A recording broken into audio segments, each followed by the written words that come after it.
Hey, what's up everybody? My name is Sawyer Hartman, and if you're a content creator here on social media during this age of algorithms, chances are you've probably wondered, how will you ever get your engagement higher or even find new followers? Well, today I'm bringing you 5 simple steps to get your social media engagement back on track. So let's just jump straight into it.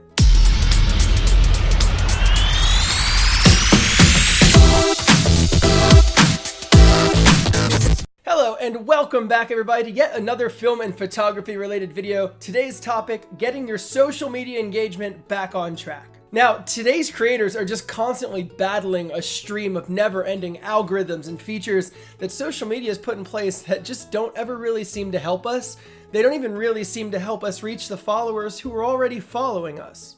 But the first thing to fully accept is that is out of your control. So we must focus on the one thing we do have control over, our content and how we create it.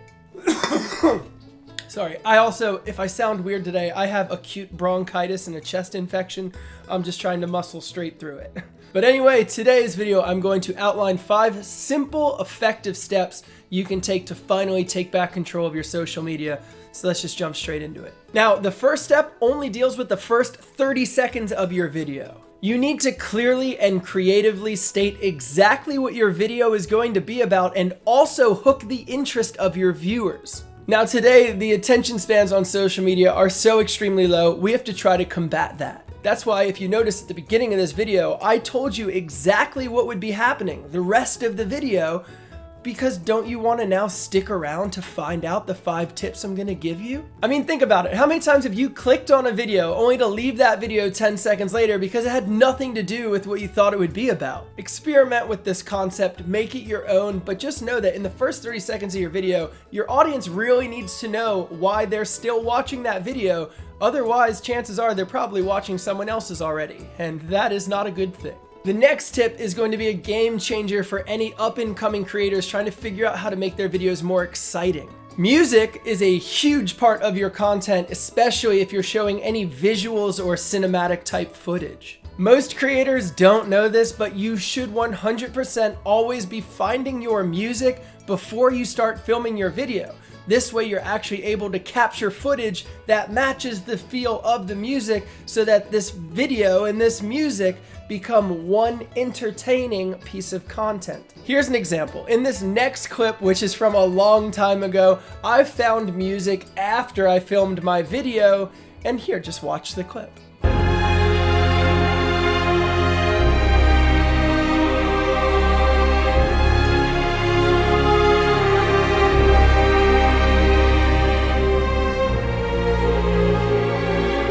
Notice that while it fits the music, it just kind of has basic cuts and feels a little bit flat and kind of like anyone could have done it. But now, watch this clip of when I found the music first. Every day, every word that I say, lip service. I'm okay, I'll deny what's beneath the surface. Without you here, I don't know what I'm doing. Notice how the clips I shot almost feel like they were made for the song. It goes hand in hand with each other and makes a really cool piece of content. People like Sam Colder, Matt Como, Peter McKinnon are masters of this concept, but you just might not have realized what they were doing.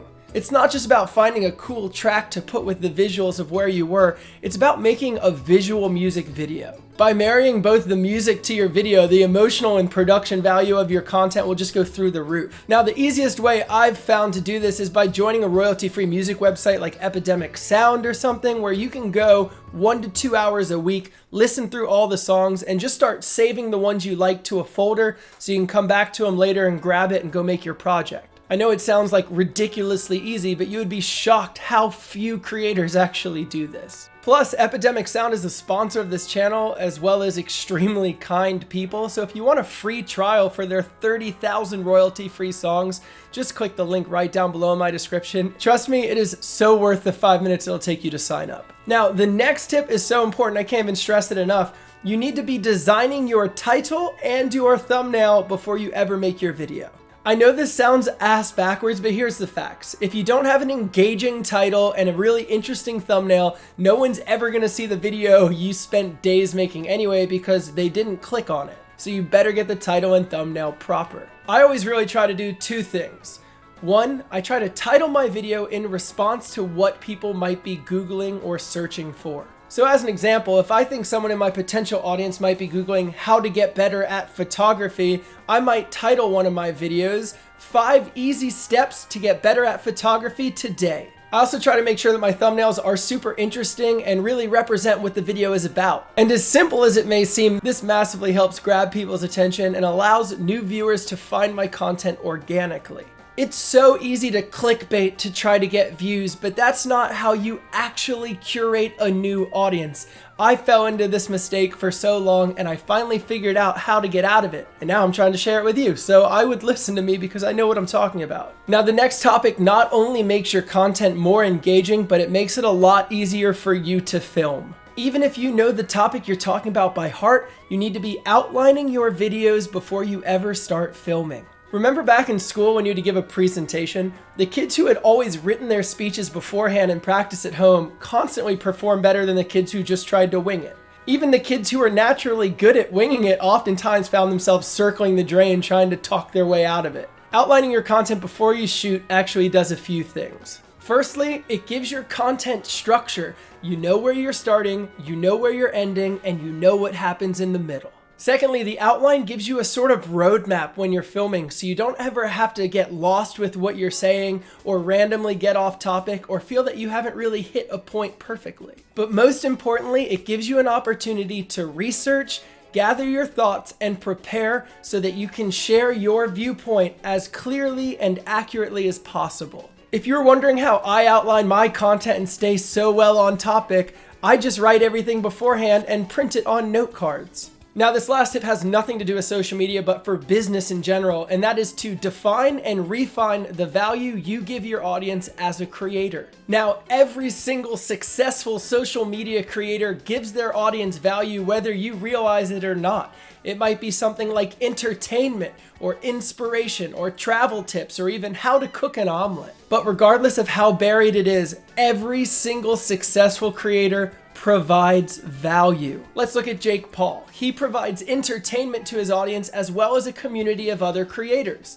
So he must constantly ask himself, what can I do today that would be entertaining, and who should I make it with that my audience might have fun watching? Peter McKinnon provides camera information as well as inspiration to his photography followers. So he must always ask himself, what do I think my audience needs to learn from me today, and how will I keep them motivated? I mean, I've even tried to weave my value into the channel banner of my entire YouTube page. I make content for content creators. I try to give content creators the tools and knowledge needed to be able to take their content to the next level. The value you provide is what makes people subscribe to your channel, and it also is what makes people come back week after week to consume more of your content. So if you're sitting there wondering what value you provide your audience, that could actually be a huge reason that you're seeing a lower engagement on social media. So take some time and figure out why it is people would want to watch your content, and do this regularly.